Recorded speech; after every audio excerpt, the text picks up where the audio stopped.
Assalamualaikum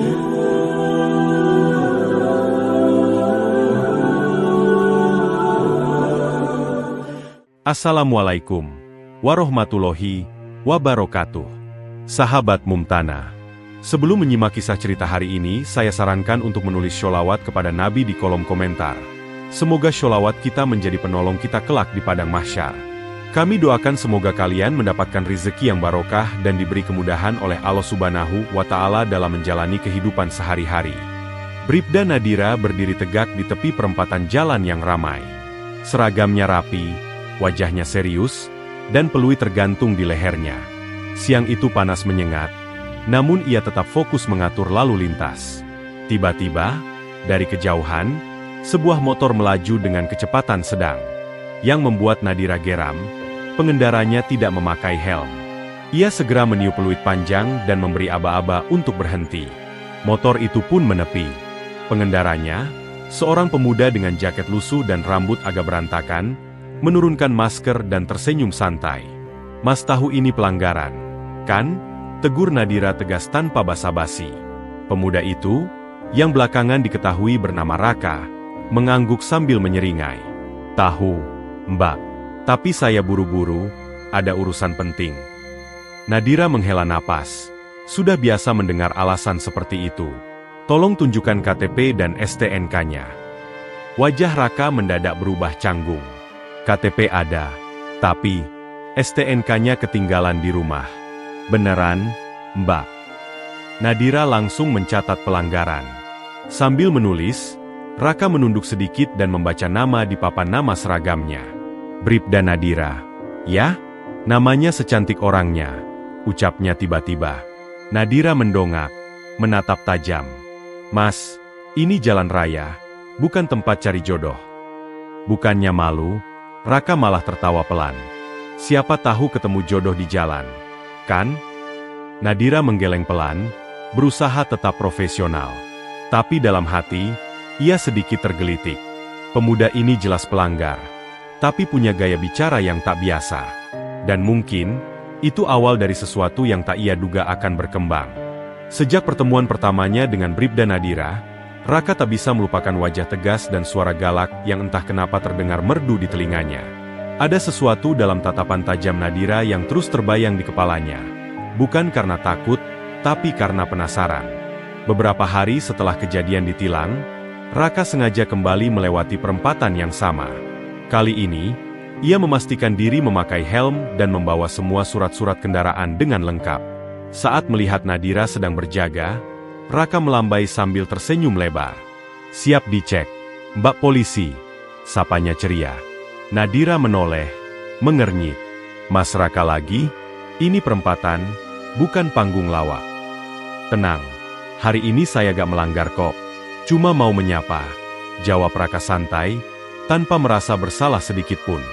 Nadira hanya menghela napas, lalu kembali mengalihkan pandangannya ke lalu lintas. Tapi jauh di dalam hatinya, ia sedikit geli. Meski mencoba bersikap biasa, senyum Raka dan sikap isengnya mulai mengusik ketenangannya. Sejak hari itu, Raka makin sering melintas di perempatan tempat Nadira berjaga.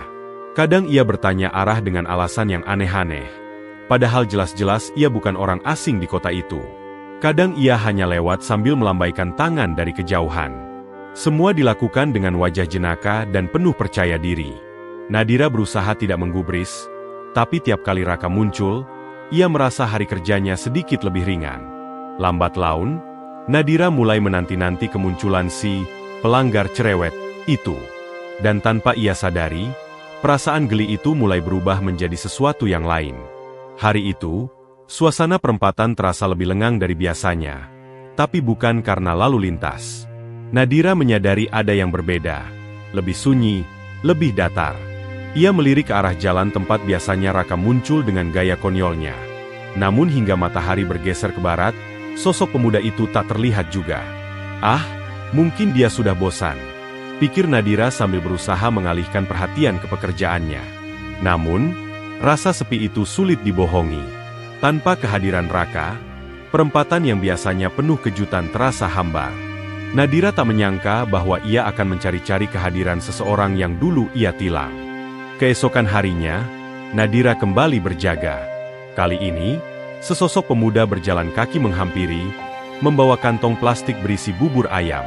Wajahnya sedikit pucat, matanya sembab seperti baru sembuh dari sakit. "Maaf ya, Mbak Nadira. Kemarin saya gak muncul. Lagi demam," ucap Raka pelan. Nadira berusaha terlihat kesal. "Bawa bubur buat minta maaf atau mau sok romantis lagi?"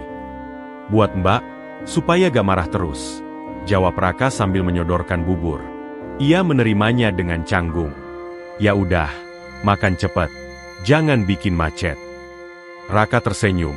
Senyum khasnya yang selalu berhasil membuat Nadira kehilangan ketegasan sejenak. "Kalau Mbak sering nyamperin saya waktu sakit, saya rela demam tiap minggu." Nadira menepuk dahinya pelan. "Saya nyesel kenal kamu." Tapi setelah itu, malam harinya, Nadira membuka Instagram dan tanpa sadar mengetik nama Raka Ride. Akun Raka dipenuhi unggahan lucu, termasuk satu foto dirinya saat ditilang, lengkap dengan caption, "Ditilang polisi, malah ditabrak rasa." Nadira tertawa kecil. Ia tak bisa menyangkal, hatinya sudah mulai kena tilang rasa juga. Beberapa minggu setelah insiden bubur dan demam, hubungan antara Nadira dan Raka perlahan berubah. Raka yang dulu hanya iseng dan gombal, mulai menunjukkan sisi yang lebih dewasa.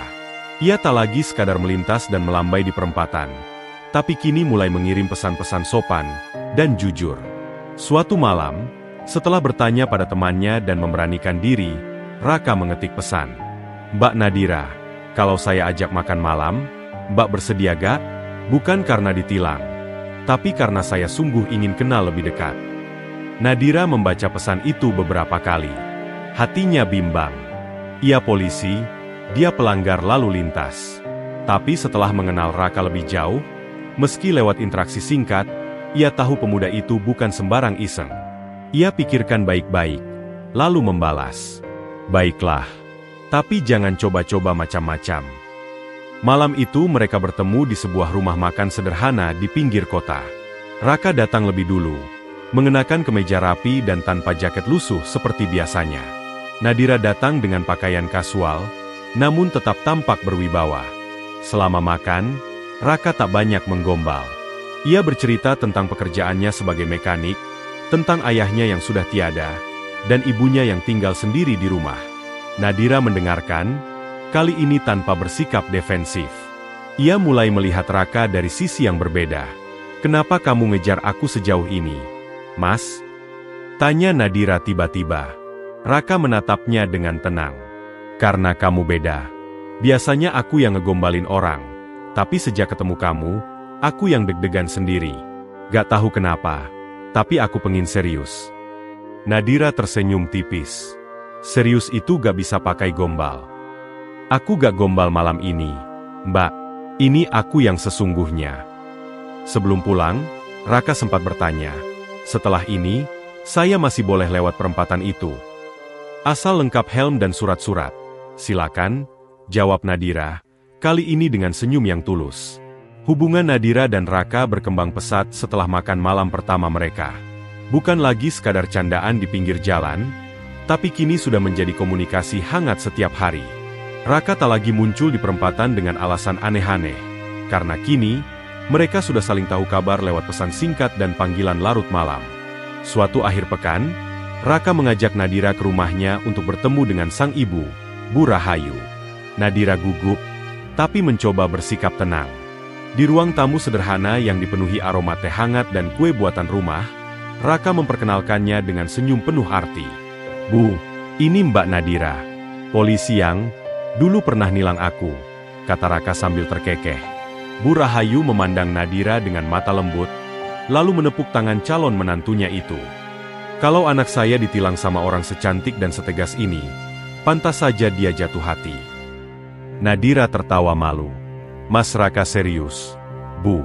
Saya pun awalnya gak nyangka, tapi ternyata dia bisa berubah." "Bagus. Kalau sudah cocok, ya cepat diseriusin. Umur gak nunggu," ujar Bu Rahayu mantap. Beberapa minggu kemudian, Raka menghubungi keluarga Nadira. Ia mengatur acara lamaran sederhana, yang digelar di rumah Nadira dengan dihadiri keluarga dekat. Saat hari itu tiba, Raka datang dengan batik rapi, senyum cerah, dan membawa sebuah plakat kecil yang ditaruh di atas nampan seserahan. Di plakat itu tertulis, "Resmi ditilang seumur hidup." Seluruh ruangan meledak dalam tawa. Nadira menutup wajahnya, geli sekaligus terharu. "Mas Raka, kamu ini ya, selalu aja pakai gaya lucu," katanya. Raka menggenggam tangannya. "Supaya hari-hari kita nanti gak pernah sepi, Mbak."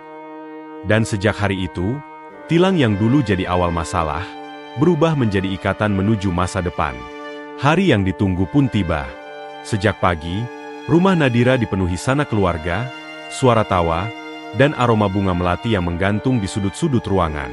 Nadira duduk di depan cermin, mengenakan kebaya putih bersih dengan sanggul rapi. Matanya berbinar, namun tetap menyimpan sisa-sisa ketegasan seorang polisi. Tapi hari itu, ia bukan hanya Bribda Nadira. Ia adalah seorang perempuan yang siap mengarungi hidup baru. Di tempat berbeda, Raka tengah sibuk dipakaikan beskap oleh kakaknya. Wajahnya ceria seperti biasa, tapi tangannya dingin dan berkeringat. "Gila, baru kali ini aku deg-degan beneran," katanya. Saat acara dimulai, Raka berjalan menuju pelaminan dengan senyum lebarnya yang khas.